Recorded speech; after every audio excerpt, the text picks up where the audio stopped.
My name is David Eldridge and I'm a Salvation Army officer in the Australian Southern Territory, which is based in Melbourne. This is Professor David McKenzie, who is a lecturer and professor at Swinburne University, also in Melbourne. But David is one of a duo of researchers, David McKenzie and Chris Chamberlain, who produce every 4 years a national census on homelessness in Australia. So, David, look, I want to talk a little bit about the National Youth Commission inquiry into youth homelessness that was completed in 2008. What was the sort of context in which the NYC was developed? Well, I think the context was very important, and it was basically the fact that for 10 years under the previous government, nothing was done in policy terms for homelessness. There was no interest in the government to act on homelessness. And in fact, the funding for homeless services was falling dramatically in real terms. And I think over that period, we also lost about 30,000 units of public housing. So it was a situation in which peak organisations were relatively inactive, and there was a fair amount of demoralisation across the community sector. And that was the context where we thought, well, what can we do to change this? Okay, very much modelled on the Burdekin inquiry, the Human Rights Commission inquiry in 1989. Was that intentional or...? Totally intentional. I think it was totally modelled on the Human Rights Commission inquiry that was conducted by Commissioner Brian Burdekin in 1989, because we know that inquiry had a huge impact in changing the way the community thought about homelessness, in bringing up new ideas, some of which were implemented, and prompting government to be more active on this issue than they had been. The Salvation Army was particularly interested in the issue of youth homelessness because we were the largest provider of services for homeless young people across Australia. And we had worked with David McKenzie and Chris Chamberlain on their census for most of its life. In fact, the Salvation Army had been a partner funder of the census and had launched most of the reports. So we had an interest in the area, and we really wanted to keep youth homelessness alive. Tell us how the NYC really started. Well, I can remember exactly the place where, in fact, the idea was born. It was in the kitchen of the Brunswick Core in Melbourne, and as I recall, you and I were having a coffee, and we were reflecting on that context I spoke about. And both of us, of course, were enormously impressed by what the Burdekin inquiry had achieved. And we came up with the idea of actually conducting a community inquiry along the same lines as Burdekin had done and using the same methodologies. And I remember it being written up on the back of an envelope, and I was left with that, and I think you were overseas for a couple of years after that before returning.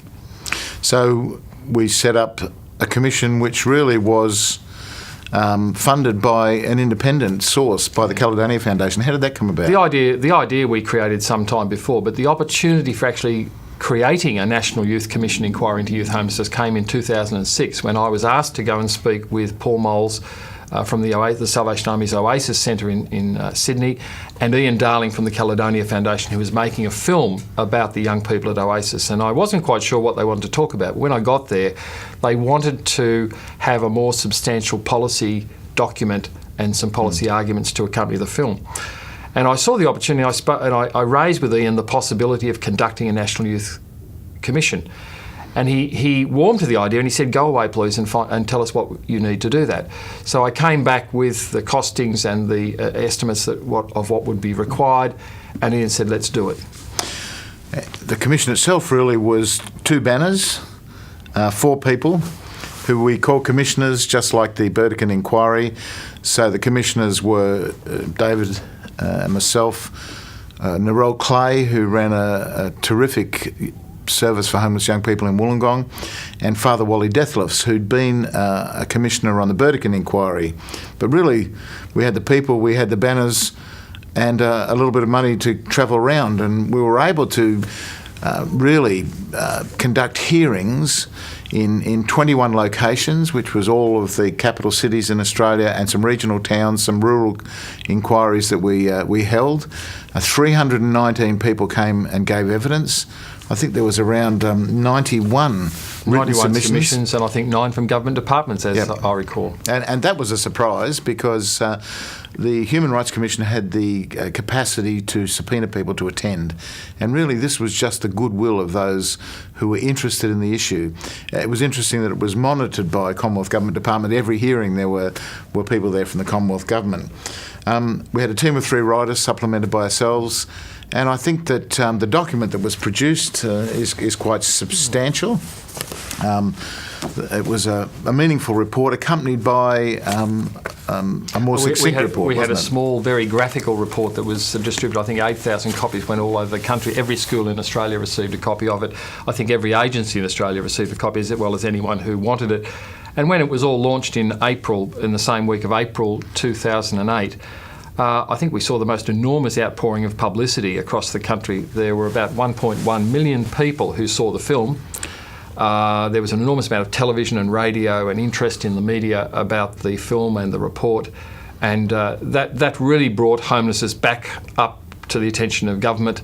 And of course, we had just had a change of government where the new Rudd government had expressed an interest in the issue of homelessness. So a process then commenced whereby we got to the white paper at the end of 2008. Now, the Minister for Housing, Tanya Plibersek, launched the report with Brian Burdekin, so there was some continuity.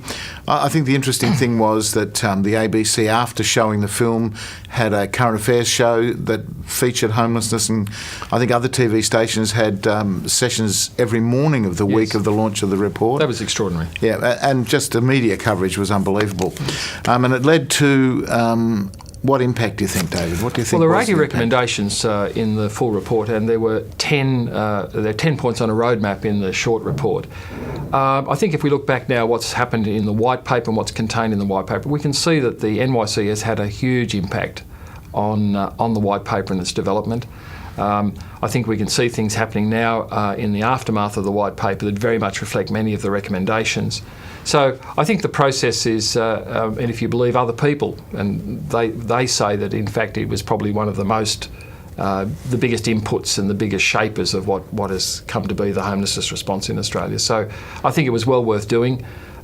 Normally these commissions and inquiries are conducted by government, but I think one of the lessons of this is that if necessary, the people and the community needs to take the power into their own hands and actually do the work and take it back to government to make government live up to its responsibilities. Yeah, I think the interesting thing, just in conclusion, was that nobody actually ever said the emperor has no clothes. We had no mandate. We had no chance to subpoena people to attend. The National Youth Commission inquiry into youth homelessness had an impact because of the people in the sector who committed to giving evidence, to writing submissions. It had an impact because young people and their families came and gave evidence. It had an impact because I think right across the country, people became aware again of the issue. Rhonda Galbally, one of the leading community advocates in Australia, said that it was one of the best examples of community advocacy that she'd seen. And as David mentioned, the impact on the government's white paper on homelessness was significant.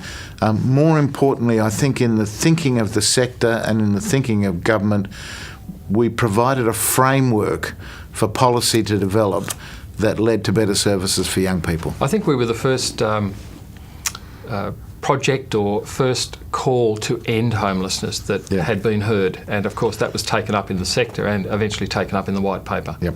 So a great example of community advocacy only had meaning because the sector got behind it, and the policy that rose out of this was both the creative process of the people involved, but the thinking and commitment of a sector across Australia.